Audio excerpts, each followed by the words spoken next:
So we got a problem with this thing. The problem is not with the car. Well, yeah, there are problems with the car, but that's another video. But there's a problem. You cannot get this diff out of it without getting this out. This little tiny thing, focus, this has to come out. And the screws for this little tiny thing, I'm going to get a close up. Like I said, the screws for this little tiny thing are underneath here. So let me put another diff house here. I'll enlarge it a bit. So this little thing sits here like that. And the screws are over here, but this chassis plate is blocking that thing. So you can see over here, there are holes for this because this part sits here. When you want to remove your diff out of there, this needs to be removed like that. But like I said, you cannot reach the screws, so you have to get everything out. So the whole part has to come up and get loose to get the diff out. So I think I have a solution for that, and it's going to involve some drilling in the chassis, but in my opinion this is not going to do anything about the integrity of the chassis, but it's going to be an easier access to get underneath here with your screwdriver. Turn these screws out, they fall out, then you can take this off and then this away. But you can drill there and measure and everything, but 3D printing is very nice and very cool. So I think I'm going to develop something that you can slide over here, screw in there, and then drill holes. Then you don't have to measure anything. I think that's a solution. So we're going to work on that part. I 3D printed this thing here to put on there. It's a guiding to get the hole on a good spot. But you can see in the next thing that this isn't going to work out like I intended to be. There's a little bit of adjustments that I have to make on that jig to get it perfect. Flipping the car around, put the jig on there, and then you take the screws, the normal screws that you use then to put your diff on there, and you tighten it up. This is how it's easiest done. And then you can drill these two little tiny holes in the chassis. But as you can see, this is going to be so hard for me.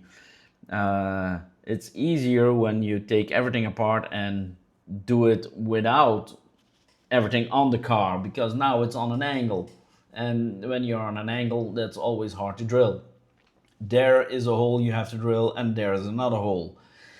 It's a 3mm hole that I drawn, but I'm taking a 3.1 drill bit, and these two holes are going to be aligned on the top of the other ones, as I stated here and before. I couldn't make it bigger, because if you make it bigger, the holes you would drill in the other screws, and that was not good. As you can see, I will make them even smaller afterwards, because the jig is too loose and you have to take a real fine, good drill bit. I'm taking a 3.15. It's a little big, and I'm going to regret it afterwards. Yeah, yeah, I'm doing stupid things, so you don't have to do them. If you drill here and there, drill slowly and take a very, very sharp drill bit. If you don't do that, you'll encounter things that I'm going to encounter. Put something between there, because otherwise, if you drill too fast and drill too hard, you're going to damage the hex in the little tiny screws. You see here that I'm going to drill the hole here, and I'm a little too hasty at the moment, so I'm going to drill and push too hard. When you push too hard on a drill bit, the drill bit runs away. You get an oval hole, and that's not what you need. So the drill bit was also a little bit of not sharp anymore, so that's also a biggie. Always use sharp drill bits. I made a mistake on this thing. Yeah, I was too anxious to get it in there, and I wanted to make this video, and you know what it is, but it is what it is. So this went completely wrong after a couple of minutes. I'm going to fast forward here.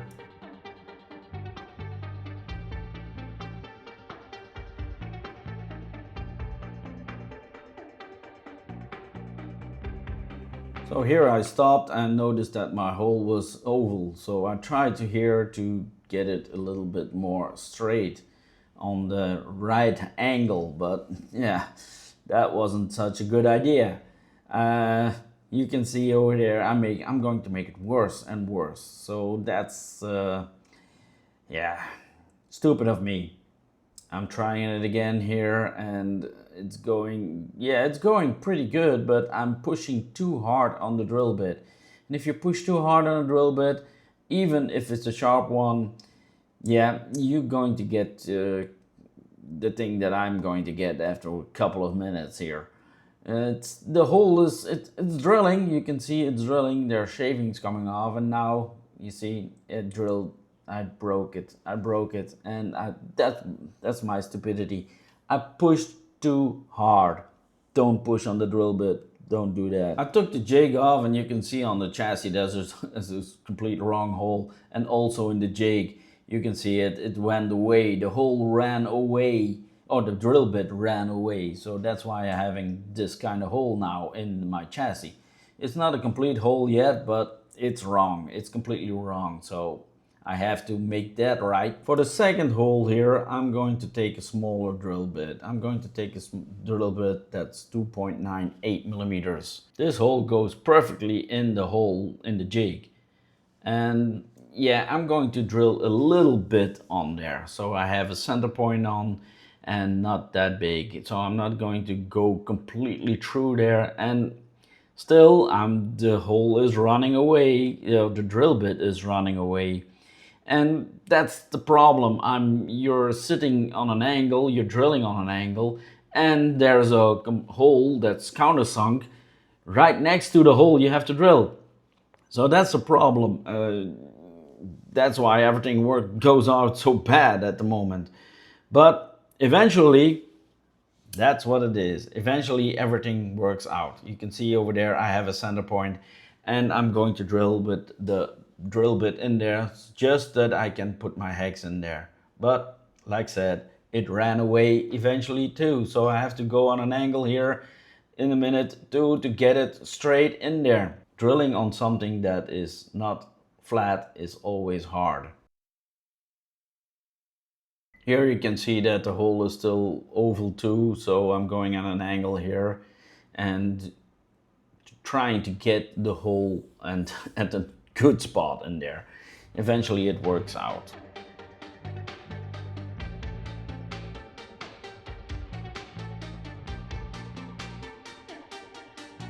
Here I'm testing with my screwdriver or my hex to get in there, and it sits in there and I can turn on it. So mission accomplished on that hole. I have to re-drill the other hole.